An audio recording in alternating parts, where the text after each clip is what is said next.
Me ouvindo? Sem som? Por que sem som, gente? Vocês estão me ouvindo agora? Ah, vou ter que fazer assim então, ó. Gente, sabe o que aconteceu, ó? Arrebentou aqui, eu tô ouvindo, mas eu acho que vocês não estão me ouvindo por isso. Eu vou trocar.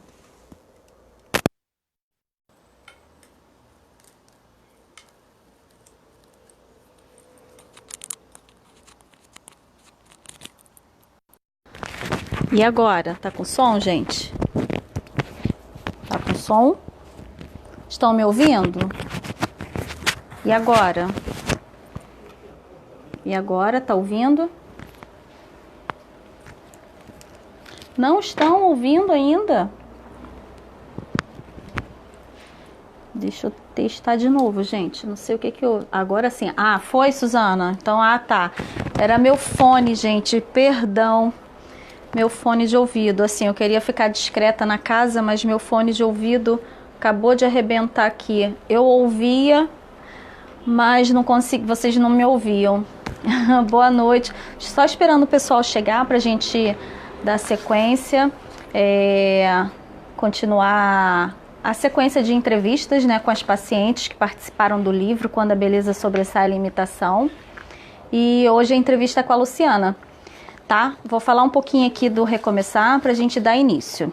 A Recomeçar RJ é uma associação de pacientes com doenças reumáticas do estado do Rio de Janeiro, uma entidade civil sem fins lucrativas, criada em 2014, fundada em 2016 e constituída de portadores de doenças reumáticas. É membro do Conselho Estadual de Saúde do Estado do Rio de Janeiro, da Aliança Latina e da Biorrede Brasil. Realizou desde a sua criação mais de 25 palestras como forma de empoderamento de pacientes e familiares e para dar ênfase à conscientização das doenças reumáticas ao público em geral. Realizamos sobre consulta prévia os seguintes eventos anuais: Saúde da Mulher, simpósio de síndrome de Sjögren, simpósio de lúpus, espondilite anquilosante, doença inflamatória intestinal, fibromialgia, congresso de artrite idiopática juvenil. E também realizamos feiras em locais públicos de conscientização das doenças reumáticas. Temos como missão acolher os pacientes e seus familiares, de modo a oferecer amizade e aconselhamento profissional. Assim, a Recomeçar RJ trilha sua história de generosidade. Toda essa trajetória foi constituída por toda a diretoria Recomeçar. Gostaria de apresentar, a vocês a nova composição da diretoria. Eu sou a atual presidente, Lucidalva dos Santos Borges é a vice-presidente, Suzana Seixas é a secretária, Nádia Nogueira Mamed é a nossa conselheira fiscal, junto com a Maria Aparecida Baiana, e a Eliane Leocardo, nossa suplente. Estamos realizando uma sequência de entrevistas onde contaremos um pouco das histórias de superação de algumas participantes do livro Quando a Beleza Sobressai a Limitação, um projeto da Associação Recomeçar RJ, onde participam 13 mulheres com artrite contando suas histórias na trajetória da doença. Hoje teremos a presença de uma paciente diagnosticada com artrite idiopática juvenil. O que quer dizer A artrite, ela quer dizer inflamação. É idiopática por ser de causa desconhecida e juvenil quando a doença se manifesta desde a infância até os 16 anos. Nossa convidada teve o diagnóstico com 1 ano e 6 meses, hoje tem 35 anos. Gostaria de apresentar a vocês Luciana Ferreira Lousada, nossa convidada de hoje. Boa noite. Vou incluir a Luciana aqui, gente.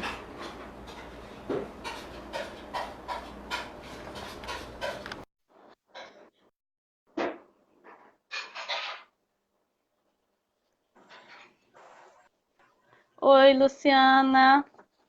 Oi, tudo Boa bem? noite. Tá me ouvindo? Eu tô, você tá me ouvindo? Eu não consigo te ouvir. Tá ouvindo melhor? Não? Não. Alguém tá ouvindo a Luciana ou só eu que não estou?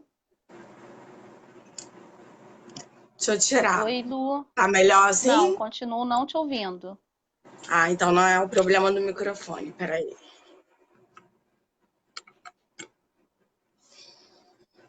Testa aí, fala alguma coisa pra gente ouvir. Oi, gente, tudo bem? Obrigada. Não, Obrigada por continuo não te estarem ouvindo. aqui.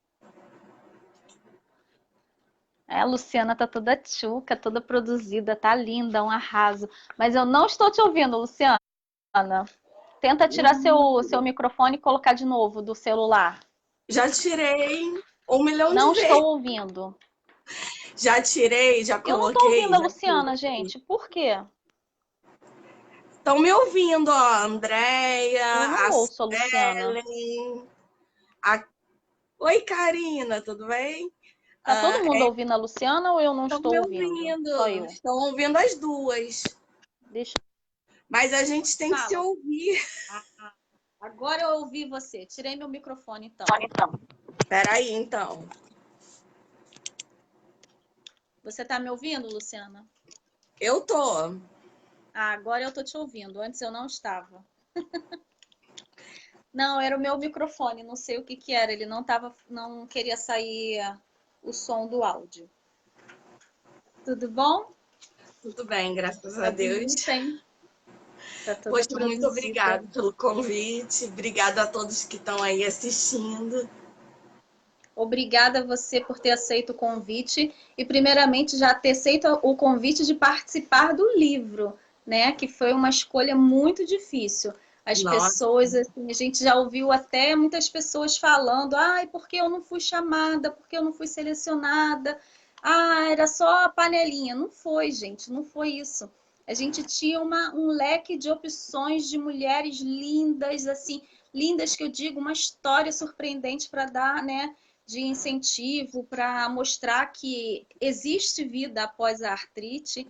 Então, foi muito complicado essa escolha. E até eu chegou caí você, dura, assim, uma mulher quando eu empoderada. recebi o convite. Porque realmente Vamos eu começar não a entrevista, porque senão a gente vai começar batendo papo e você vai responder minhas perguntas antes de eu fazê-las, tá bom? Tá Vamos bom. começar então. Luciana, quando você teve o seu diagnóstico de artrite idiopática juvenil, como que foi? Então, eu tinha 1 ano e 8 meses de idade. É, Quem assim pode contar essa história melhor são os meus pais. Então, tudo que eu vou falar é muito referência do que os meus pais sempre me contaram e lá do início, né? Eu tenho algumas memórias, óbvio, mas assim o grosso mesmo quem viveu foram eles. Eles estão até aí, se eles puderem me ajudar em alguma coisa que eu falar errado, mas assim eu acredito que para pais de primeira viagem é, receber um diagnóstico de uma doença que naquela época, 1986, era uma doença que era doença de velho, né? Conhecida como doença de velho. Não tinha muitos recursos ainda, as pessoas ainda estavam aprendendo a lidar. Então, eu agradeço muito a Deus porque meus pais foram para a Universidade Federal do Rio de Janeiro e lá tinha um setor muito bom de artrite reumatoide. Eles lembram até hoje do nome da médica, a doutora Blanca, e ela iniciou vários tipos de tratamento. Para você ter uma ideia, eles fizeram a tentativa de tirar até as amígdalas, porque até isso imaginava-se que fosse melhorar. Então, tiveram vários tipos de tentativas, mas foi isso. Foi um choque muito grande para eles. E 6 meses depois, mais ou menos, perto do meu diagnóstico, nasce a minha irmã. Então, acho que você pode imaginar a loucura que foi, né? Eles realmente foram muito Com quantos guerreiros, anos assim. você teve o diagnóstico? 1 ano e 8 meses. Mas minha mãe, ela diz que começou a sentir que com 8 meses eu já dava alguns sinais estranhos e muitas otites, feridas na pele que depois viravam bolinhas que viravam feridinhas, e sempre estava doentinha. E eu era uma criança esperta, que ela diz, né? Eu que descobri a Tatiana, que eu ficava com 6 meses apontando para a barriguinha dela, falando neném.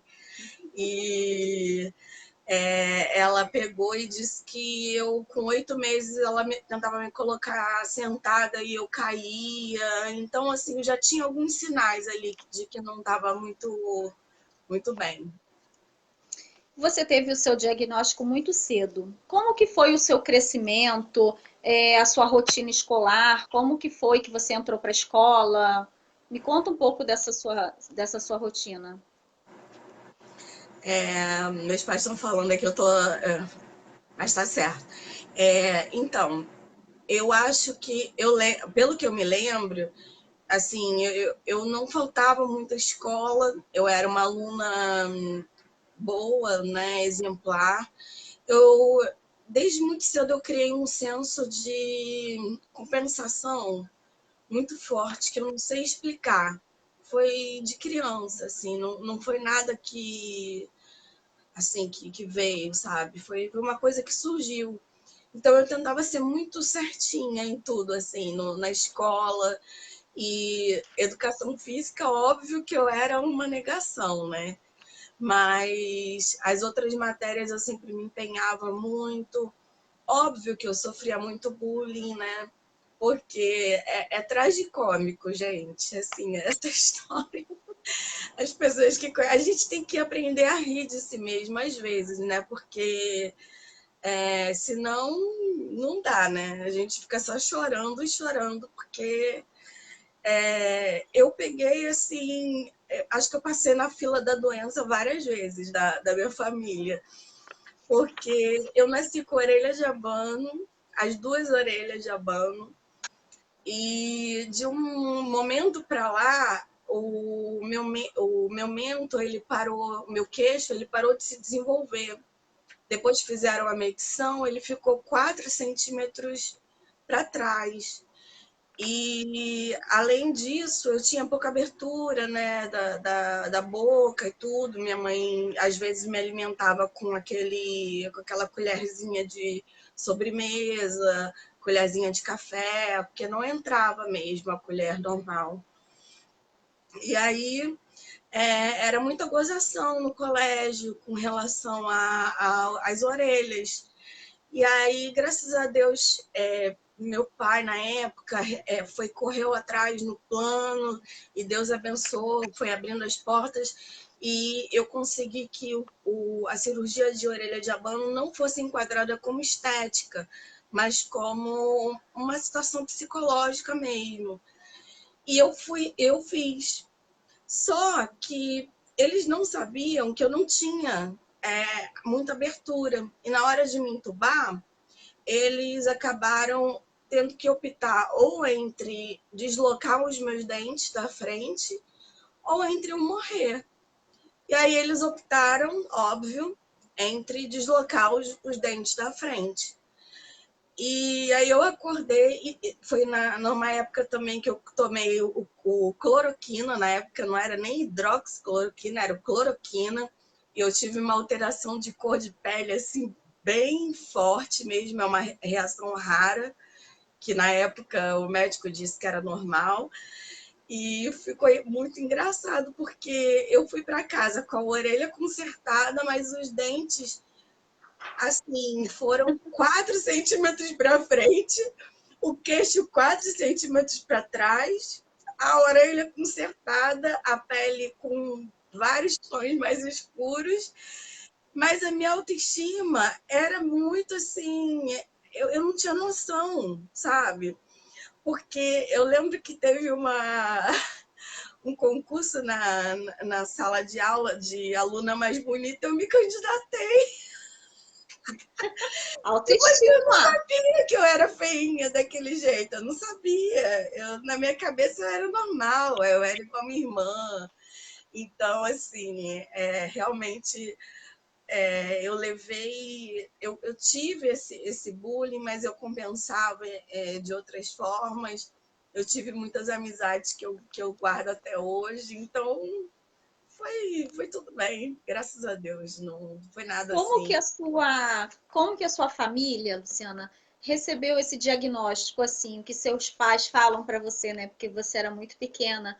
Como eles aceitaram, né? Porque eles que passaram por essa fase da aceitação primeiro, né? De receber o diagnóstico, de aceitar e de fazer o tratamento para você, porque quem fazia eram eles, né? Eles que davam as suas medicações, né? Administravam. Então, como que a sua família compreender o seu diagnóstico?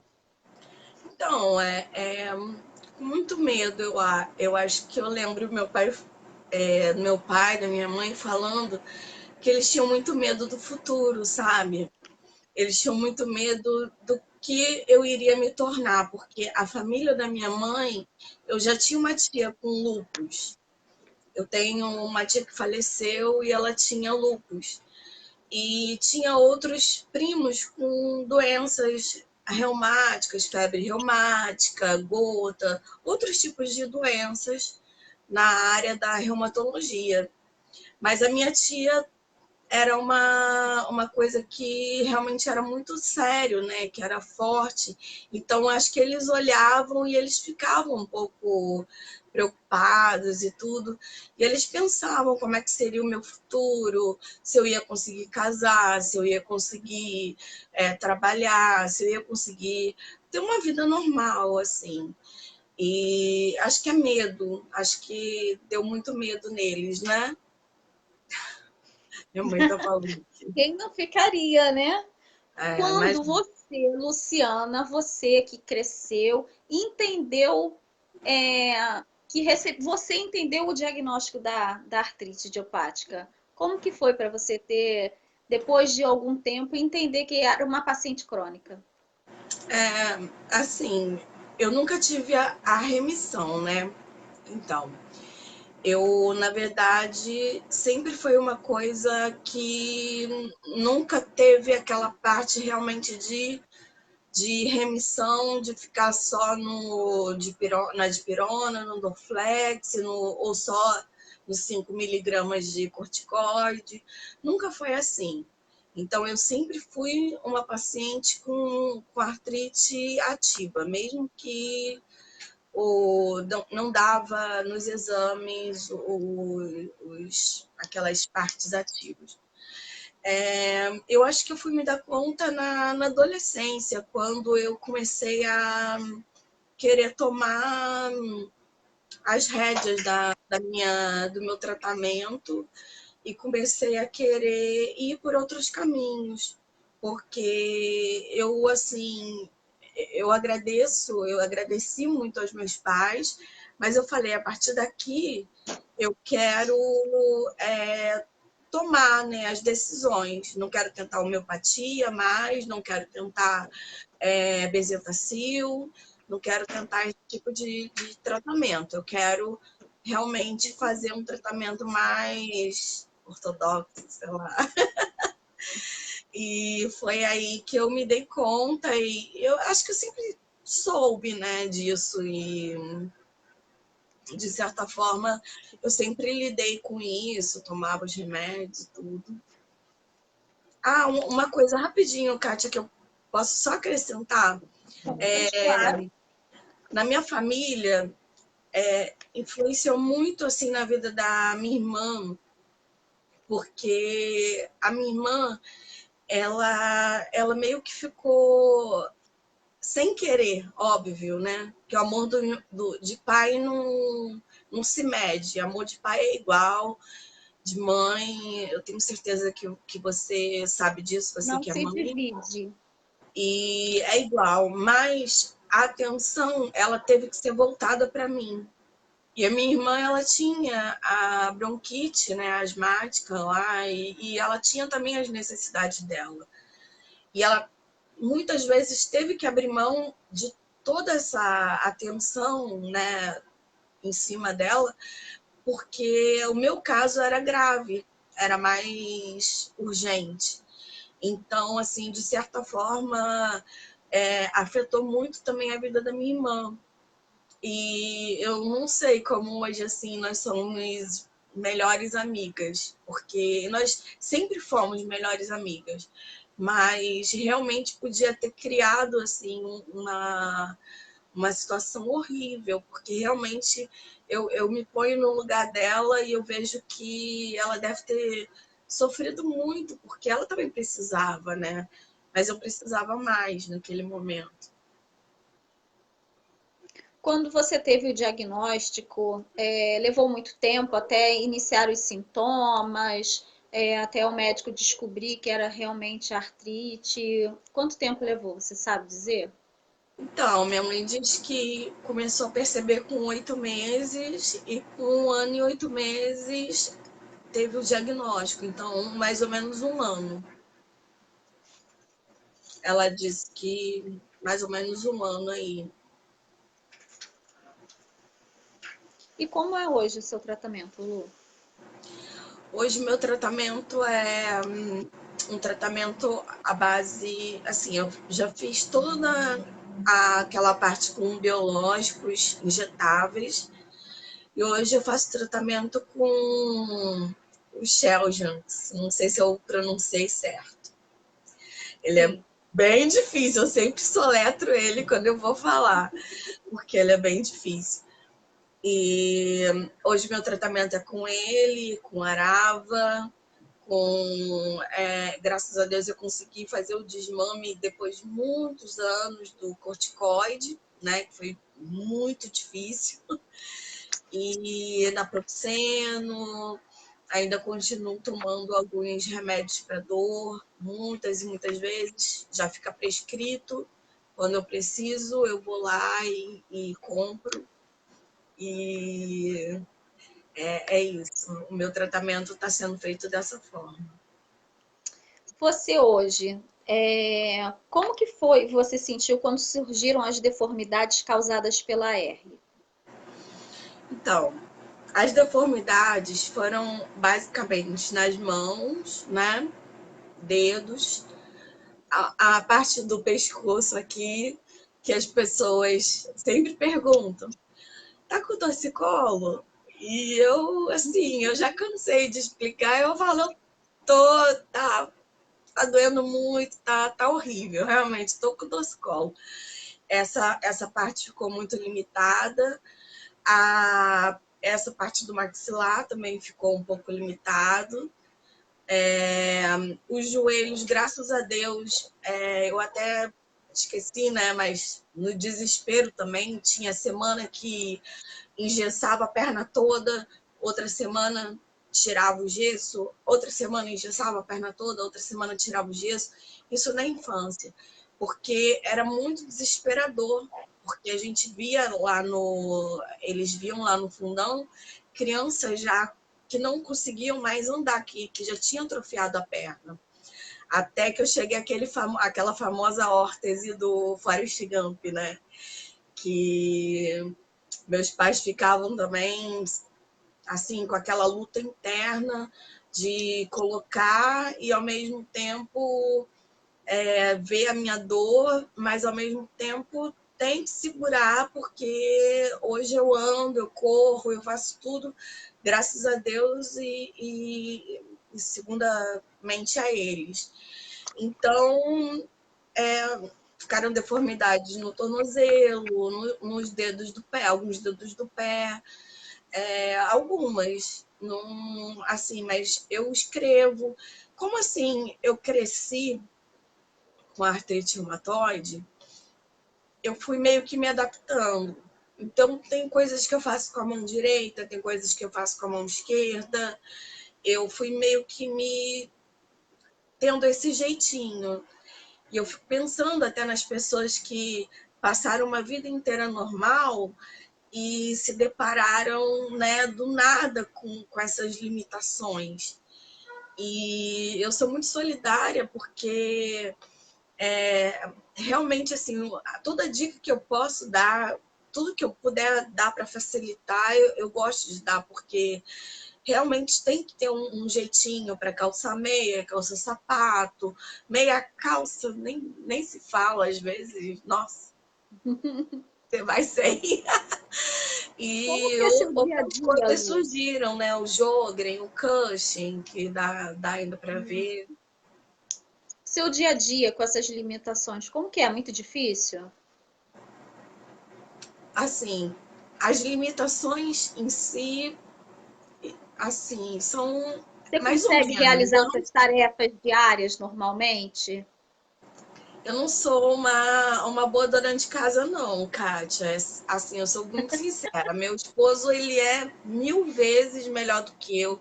Ele é um excelente cozinheiro.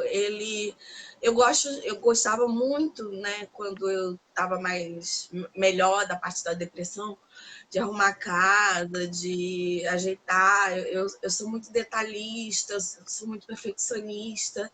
Então, eu gostava dessa área, mas cozinhar e lavar louça e fazer faxina, no primeiro ano de casamento eu dei conta, mas depois eu comecei a ver que eu precisava arrumar um emprego, porque eu comecei a me sentir muito inútil, sabe?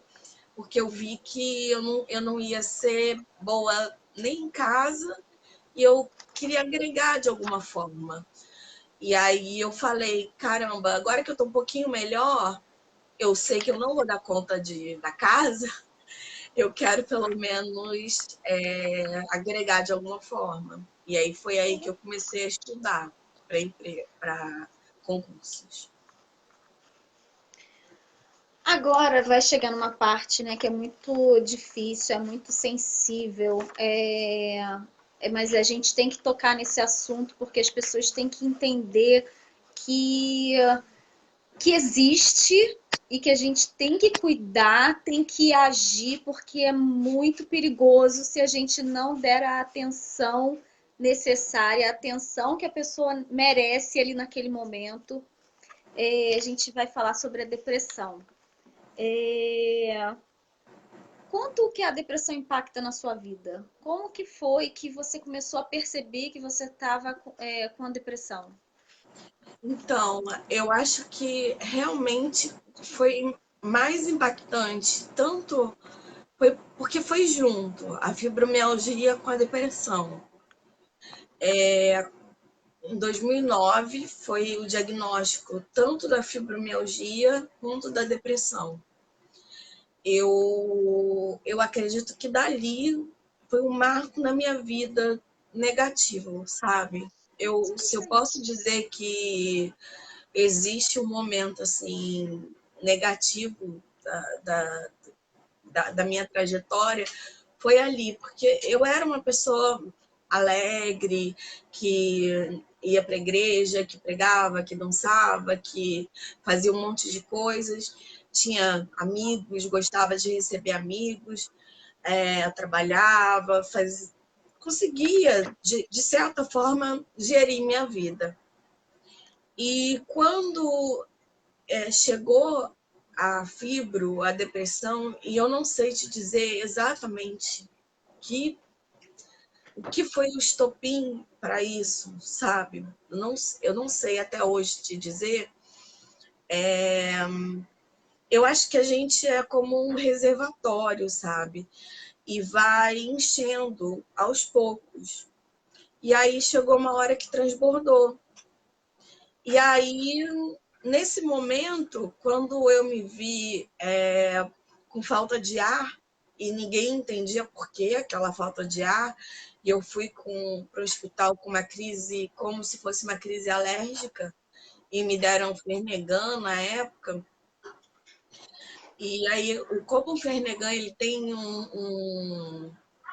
ele acalma, né?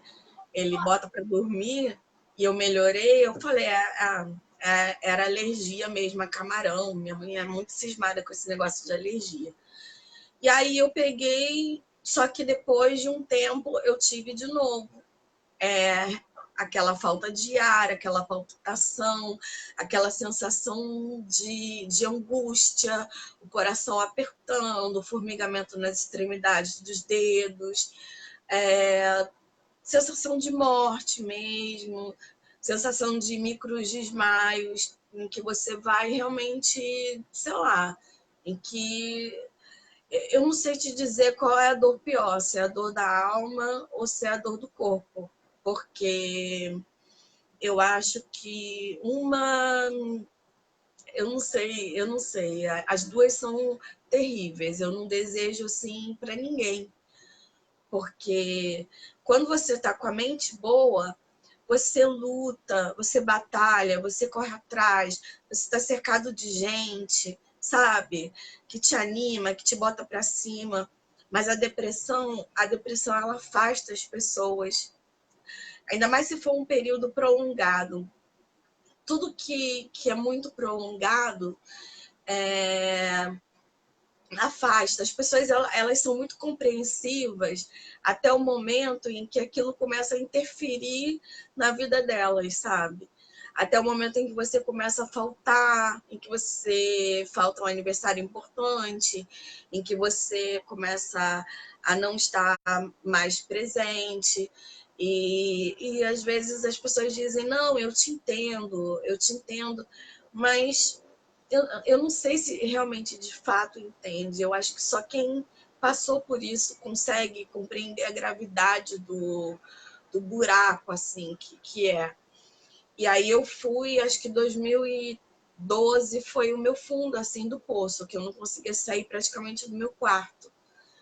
E eu perdi praticamente todos os meus amigos, minha família ficou, meu marido ficou, minha família, quando eu falo também, é a família do meu esposo, porque eu ganhei uma nova família quando eu me casei, de verdade mesmo, sem hipocrisia. E depois disso, a vida continua, a vida segue. Você meio que ficou para trás. É como se você depois, quando você começa a melhorar, o medicamento começa a fazer efeito, você sente que você levanta e a tua vida está toda devastada, e aí não tem tempo para você se reestruturar, porque as pessoas seguem com a sua vida e você tem que correr atrás, ao mesmo tempo e juntando seus caquinhos no meio do caminho e colando os caquinhos e vai seguindo atrás e alcançando as pessoas que valem realmente a pena, as pessoas que realmente se demonstraram ser amigos e serem pessoas do bem para você, que agregam na tua vida. E depois, infelizmente, eu tive outra queda. E aí, mais uma vez, é aquela dificuldade, né? Porque as pessoas realmente toleram, né? Uma vez, duas vezes, três vezes, mas chega uma hora que fica chato, né? Cada um também tem seus problemas, cada um também tem. E aí você é aquela amiga chata, você é aquela amiga que só tem problema, você é aquela amiga que sempre, né, tá para baixo. E é muito complicado. Aí eu me sentia, sabe o que, Kátia? Eu me sentia amiga de fossa. Eu sentia que as pessoas só vinham me procurar quando estavam passando pelo mesmo problema que eu. E era muito chato isso. É muito chato hoje em dia, que eu estou começando a dar aquela levantada, tirar esse estigma, sabe? De amiga de fossa. Porque eu também sei ser divertida, eu também sei ser uma mulher assim, eu sei conversar sobre outros assuntos. Eu não sei só ficar falando sobre isso. E as pessoas acabam te marcando, te carimbando ali como a pessoa da depressão. Então é isso. Depressão tem solução. Vai no fundo do poço. Se você precisar, descansa, se recupera, dá impulso, sobe de novo, porque tem saída. Sempre tem saída. Tudo tem saída. As pessoas acham que para ter depressão tem um motivo. Não tem um motivo específico. Ah, não é por uma morte, não é por uma doença. Não tem uma causa específica para ter depressão. Qualquer pessoa pode ter depressão. Então a gente tem que parar de julgar menos e ajudar mais. Abraçar mais as pessoas, ter mais generosidade, mais acolhimento. Eu acho que é isso que as pessoas precisam, né? Ter mais empatia e se colocar no lugar do outro, né? Mais amor, por favor, porque, né, a gente tá, o mundo tá muito violento, a gente tá, as pessoas não têm mais amor ao próximo, né? Então a gente, quando a gente se sente acolhida ali, é aí que a gente mais abraça mesmo, a gente adota as famílias, como você mesmo falou, que você ganhou uma outra família no seu casamento, né, quando casou. Então é assim, a gente recebe o carinho e a gente é um imã, a gente tenta atrair as coisas boas. E é isso que eu vejo em você. É uma guerreira, lutadora, como todas, né? Que tem uma doença crônica, é muito difícil esse diagnóstico. Só quem realmente passa pelas dificuldades, pelas limitações, que consegue entender um pouquinho. E quem realmente está ali com você no seu dia a dia, consegue entender, assim, os familiares, né? Muitas das vezes, muitos familiares não entendem, né? Então, eu sei que seu pai, sua mãe, sua família, todo mundo está aí junto com você, te apoiando, estão aqui comentando muito, falando bastante. Então, assim, eles têm uma participação ali diária na sua vida, no seu tratamento. Então, isso é o que importa. Tenho certeza que você é acolhida, entendeu? Então, isso. A parte tem que fazer, mas também tem que entender que aceitar o tratamento, a depressão, ela precisa ser tratada, precisa ser com um psicólogo, um psiquiatra, tomar às vezes de medicações para controlar e tem que sair dessa crise, né? Então é isso. Eu espero que você já tenha passado por essa parte, tenha saído. E se um dia precisar, achar que tá, tem toda recomeçar, toda a sua rede social de braços abertos para te ajudar, para te acolher, né? Então, assim, é muito difícil, né, tocar nessa parte da depressão. Mas é Eu importante vivi. mesmo, como você falou, porque as pessoas elas tratam como se fosse assim, falta de Deus, tristeza, você não tem motivos para isso. Exatamente o que você falou, não precisa ter motivo. Está mais do que comprovado hoje em dia que é um problema como se fosse a diabetes, é um problema como se fosse qualquer um. Você não vai chegar para um diabético e falar assim: você está com falta de Deus, para com esse negócio, a insulina não vai fazer efeito, entendeu? Não, você vai, pelo contrário, você vai ser empático com ele, você vai entender que ele precisa ser medicado, que ele precisa daquele tratamento. E a mesma coisa, eu não vejo diferença nenhuma entre qualquer doença física e a depressão. Ela tem que ser tratada também da parte psicológica, mas ela também precisa como é que é o nome? Dos Das recaptadores medicações, dos de recursos, do atendimento serotonina, médico. de outros hormônios que faltam e as redes neurais ali começam a falhar. Então, é sério isso é grave, a gente tem que falar sobre isso, porque, infelizmente, aqui no Brasil, assim, o número de suicídios tem aumentado muito entre idosos, entre jovens e pessoas que têm a nossa condição com dor, sabe? E que, às vezes, a família não tem a família que a gente tem, não tem o apoio que a gente tem, nós somos privilegiadas, eu sinto isso. Porque, poxa, tem gente que todo mundo abandona e fica desesperado sem ter nada, e com a dor, e com o desprezo, e com o SUS, e com perícia, e com aqueles médicos que tratam a gente do jeito que a gente sabe que, infelizmente, no INSS tratam. Então, poxa, é difícil lidar com tudo isso, né, sem um apoio.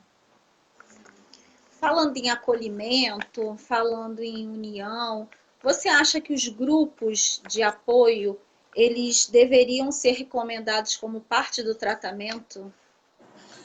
Mas sem dúvida nenhuma, sem dúvida, porque assim, não há.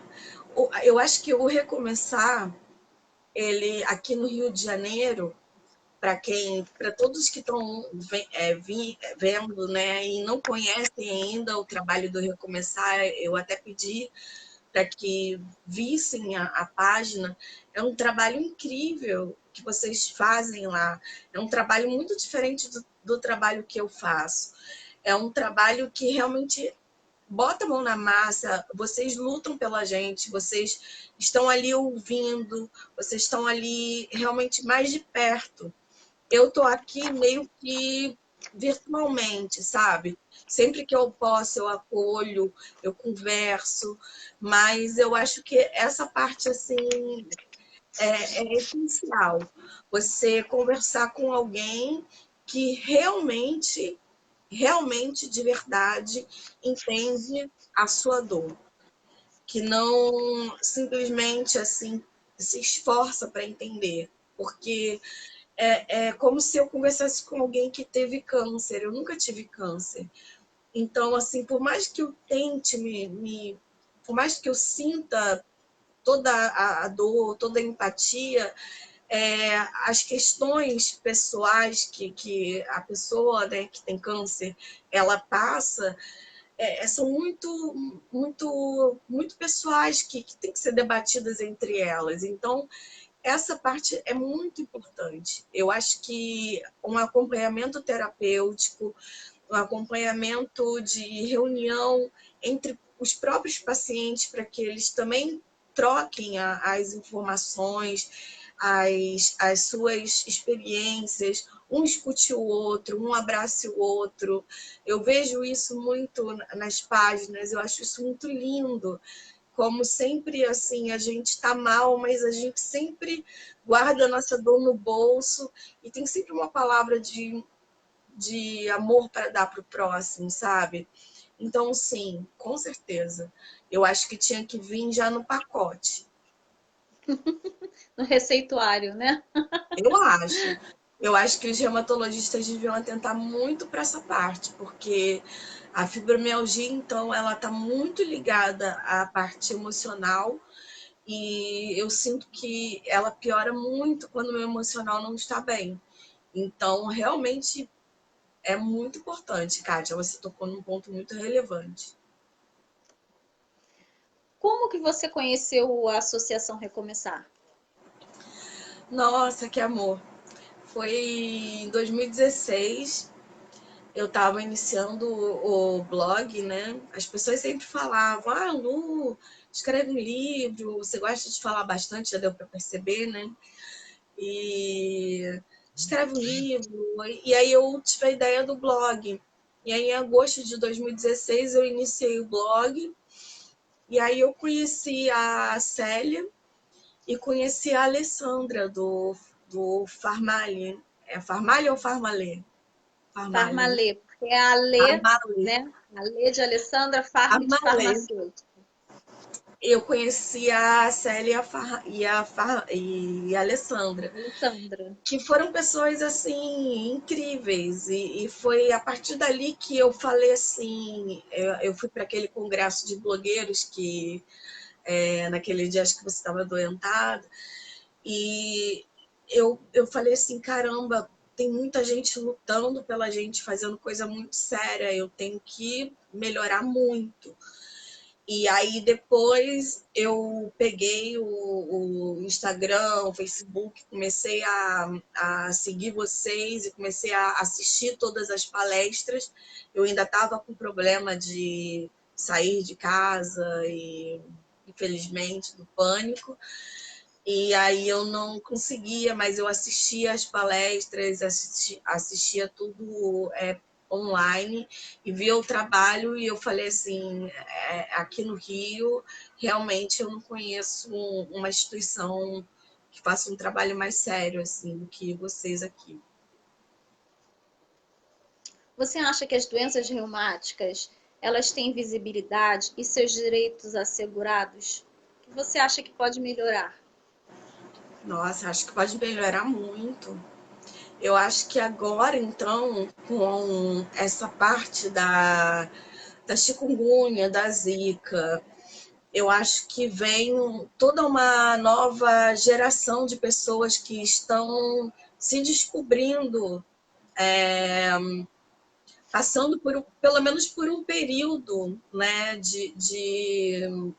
não, talvez não artrite reumatoide, mas por um período de dores nas juntas, dores nas articulações, estão perdidas por aí. Então, assim, cada vez mais eu acho que tem que ser divulgado, eu acho que a gente não está tendo realmente o espaço que a gente deveria. Cada vez mais vocês estão trabalhando para que a gente tenha esse espaço. Eu vi a entrevista que você deu. Eu tenho visto o trabalho da Priscila, do Artrite Reumatoide, tenho visto o trabalho de outras instituições, mas eu acho que ainda falta muito, ainda mais aqui no Brasil, por essas pessoas também que estão vindo dessa febre, desse surto de chikungunya, de zika, e as pessoas procuram logo um ortopedista, e o ortopedista ele vai e ele medica às vezes de forma inadequada, e aí eu acho que essas pessoas estão um pouco perdidas e falta informação mesmo. A sua beleza e a autoestima pós-diagnóstico ficou comprometida?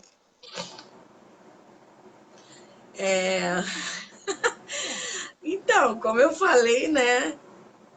Eu, assim, não era uma criança bonita, né?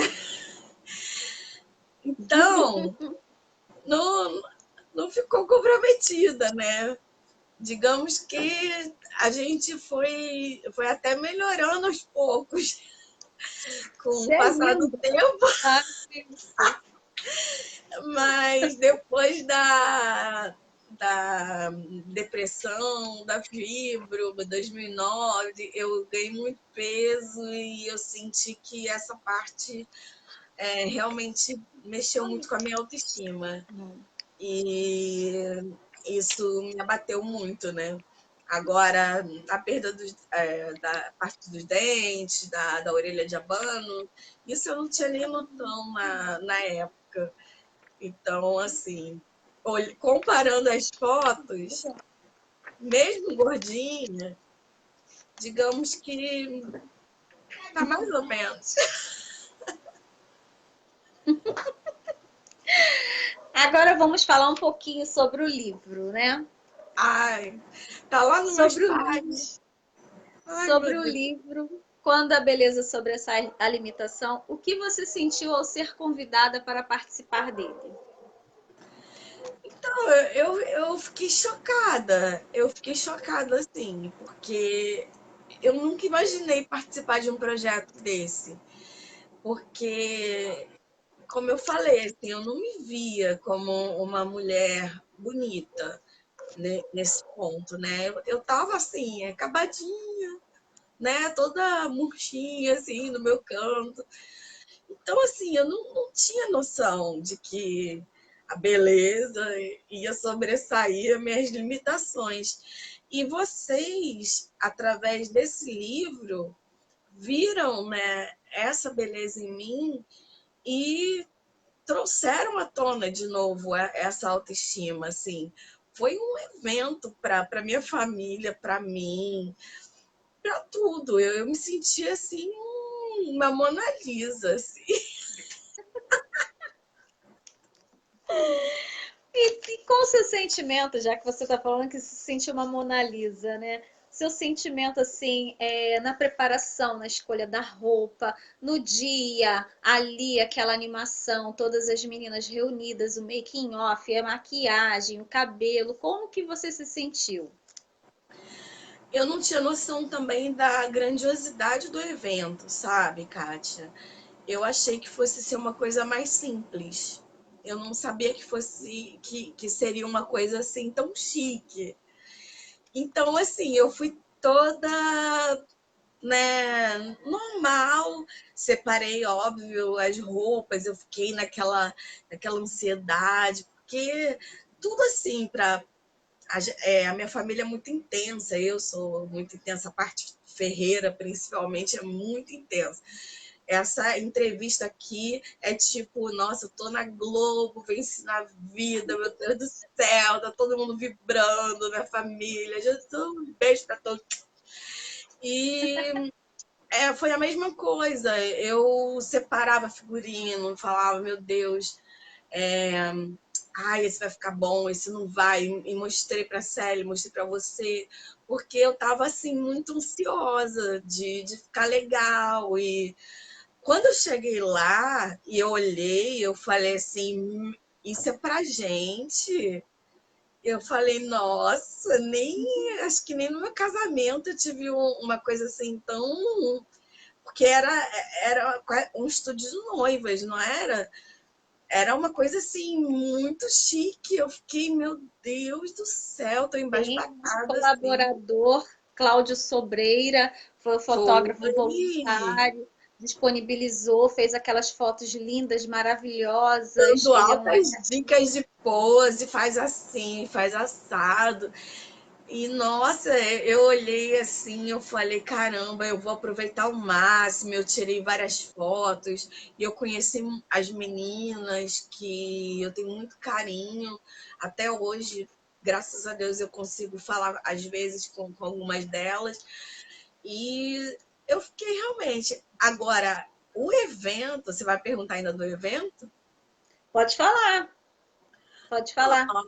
Menina, o evento aconteceu num dia em que eu estava, né, muito ansiosa, muito feliz, mas eu tive uma crise de pânico. Eu acho que você lembra, não sei se você lembra disso. Lógico que lembro. E Fiquei eu estava muito ali feliz quando te vi. muito, muito assim, triste, porque já estava quase tudo certo de que eu não iria. E aí, naquele momento, a minha família foi decisiva para que eu fosse e participasse. E quando eu cheguei lá e vi, eu falei assim, gente, se eu não tivesse vindo, eu ia me arrepender pro resto da vida. Porque, assim, a gente estava igual realmente, assim, uma exposição de arte, igual várias obras de arte e pinturas e mulheres lindas e realmente assim uma fotografia mais bonita que a outra, de muito bom gosto, e a banda e todo mundo se divertindo e lindo, lindo, foi lindo, foi inesquecível, marcou minha vida para sempre. Eu Nós me sinto merecemos, muito, né? muito honrada. A gente merece, né? A gente merecia aquilo ali, aquela lindeza, a exposição mesmo, as fotos. Vai ficar um evento marcante para sempre aquele Foi, dia. foi. Emocionante. E ainda mais no momento, né, que eu recebi sua ligação, você falando, Kátia, eu não consigo sair de casa. Eu falei, mas Luciana, sua família toda vinha, ela não consigo, eu não consigo, vai sem mim. Aí a gente iniciou, logo depois, umas meia hora, chega você com a sua família. Eu falei, ai, que felicidade! Fiz questão de te anunciar novamente e mostrar para todo mundo que você estava ali presente. Foi uma emoção muito grande mesmo. Assim, realmente, se você não tivesse ido, ia se arrepender, né? Foi Pro resto da muito vida. lindo. O que Parabéns para você acha? você. Oi? Parabéns para vocês, foi incrível. Parabéns para todas nós, porque sem vocês o projeto não aconteceria, né? Você acha que o livro ele pode ajudar outras pessoas, outras mulheres? Eu não tenho dúvida. Eu acho que, assim, qualquer mulher que tenha qualquer tipo de doença reumática e que compre o livro e que às vezes olhe e leia as histórias e leia as nossas fotos e veja que aquilo foi muito genuíno. Eu acho que o mais bonito do livro, do até da sessão de fotos, era que a gente estava realmente fazendo sem vergonha mesmo das nossas deformidades, sabe? A gente estava mostrando as mãos, a gente estava mostrando as nossas.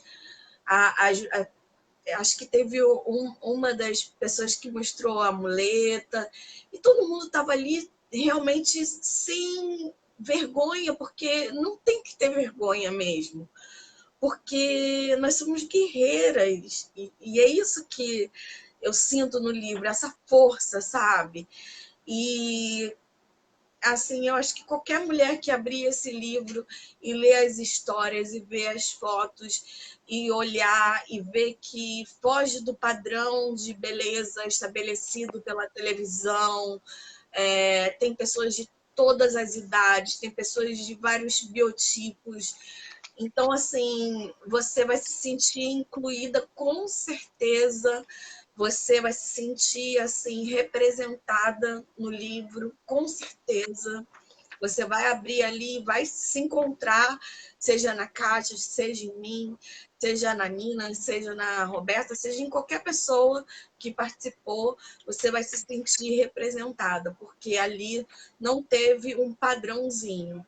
Ali realmente são mulheres reais que mostraram que nós podemos muito além, assim, quando nós realmente nos maquiamos. Às vezes a gente olha essas artistas de novela e a gente fica se achando, né, feinha. E, poxa, olha só, a tua foto, a da Célia, caramba, incrível! Parece artista mesmo. De Ela tá verdade. falando ela tá falando Eu tô da sem meu. menininha. Olha ela. Olha que maravilha. Tá vendo, gente? Que coisa linda. Vou mostrar um pouquinho mais das fotos da Lu. Oh, meu Deus. Eu vou chorar. Eu me joguei, gente. Eu me joguei, eu me senti. Olha que linda.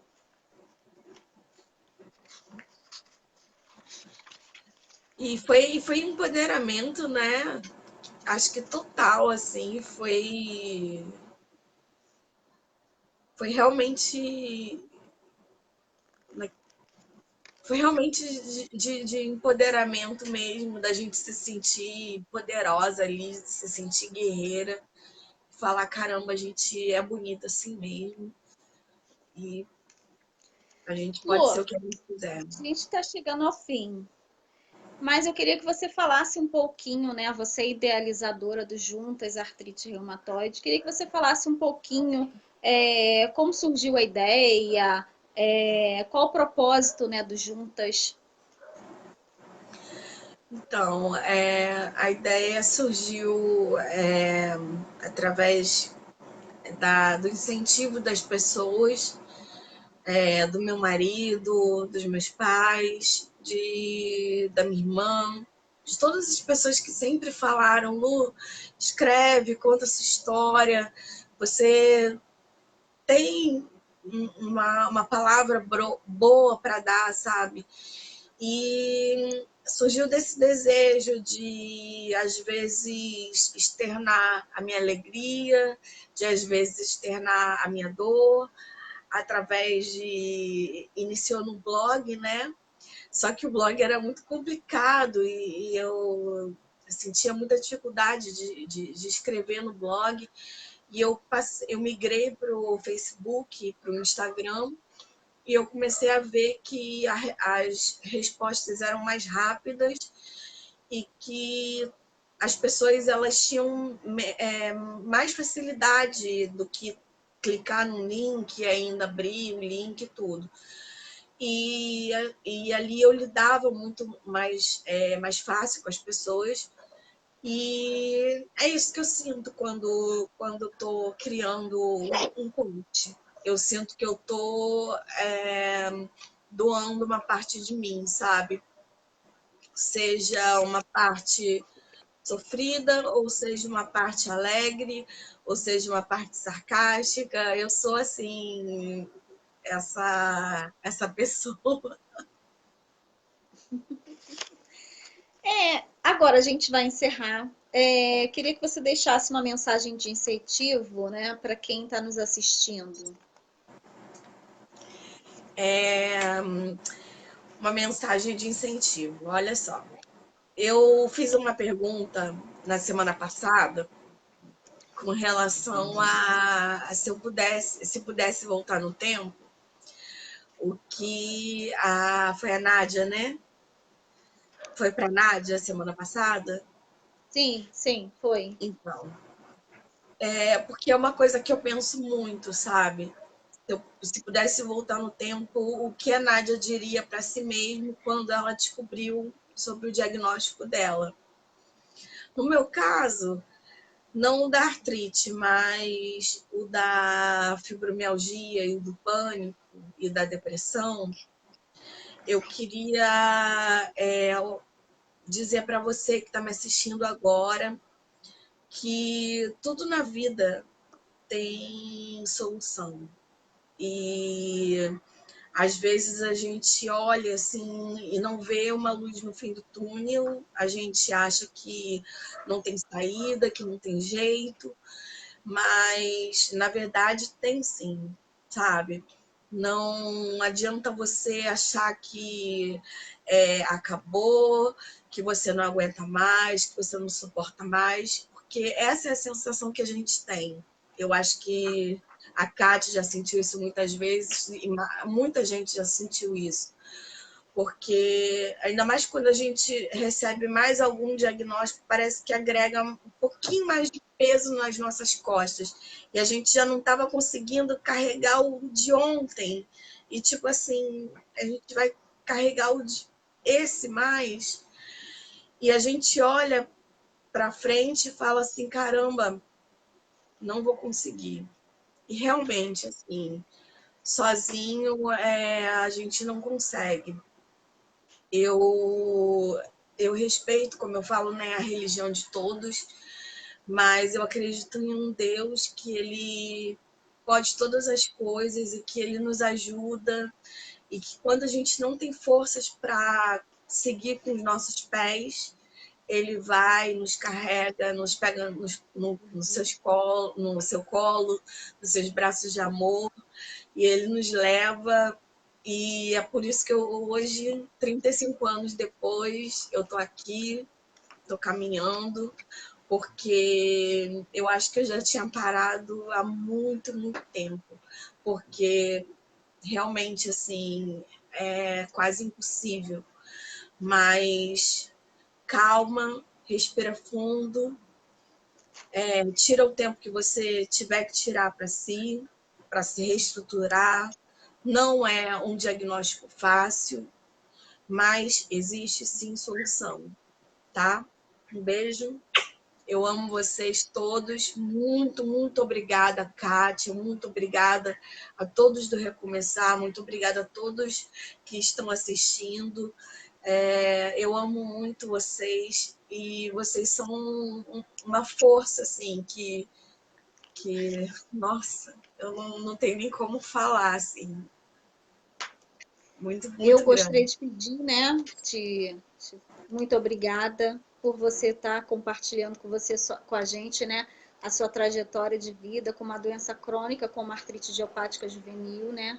E mais uma vez agradecer, né, por sua linda história, ser guerreira, por participar desse projeto tão lindo, né, que é o livro. Comprem. Vou deixar aqui os recadinhos agora, de onde a gente pode encontrar o livro. Ele está à venda através do nosso site www.recomeçarrj.com.br no valor de R$ 35,00 mais o frete. A gente tem uma nova opção de frete. Quem tiver interessado, entre em contato com a gente. No Rio de Janeiro, a gente tem alguns pontos de entrega, em Bento Ribeiro, em Auma, Caxias, São João, Meier, Freguesia. É só entrar em contato com a gente. Comigo, com a Lucidalva ou com a Baiana. Nossos telefones, né? 996-25-5469 99658 6062, 98 311 8941.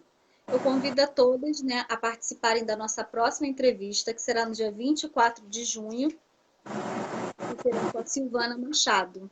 A Silvana também tem uma história surpreendente.